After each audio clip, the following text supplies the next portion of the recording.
şehir değiştirme büyük problem. Diğer köprünün hakikaten Tarihi Harzem Medresesi Artukaslan, Nasuruddin Ahmet Artukaslan dönemi.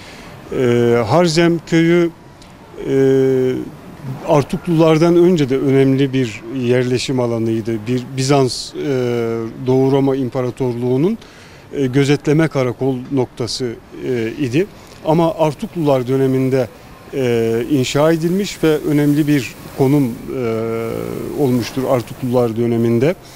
Artukluların tören, kutlama alanlarının yapıldığı, şölenlerin yapıldığı bir köy olarak geçer kaynaklarda.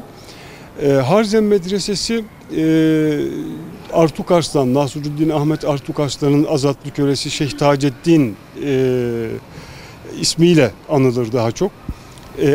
Ve ilk müderrisidir aynı zamanda Harzem Medresesi'nin.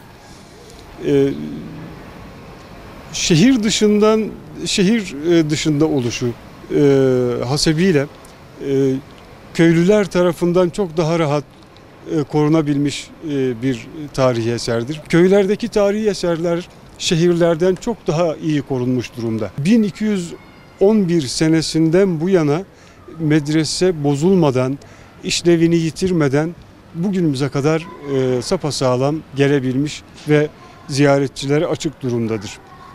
Hatta İstanbul'dan gelen turist kafileleri akşam karanlığında, gece karanlığında bile otobüslerle, kafilelerle gidip gelebiliyorlar. Bu güzel bir gelişmedir bölgemiz adına.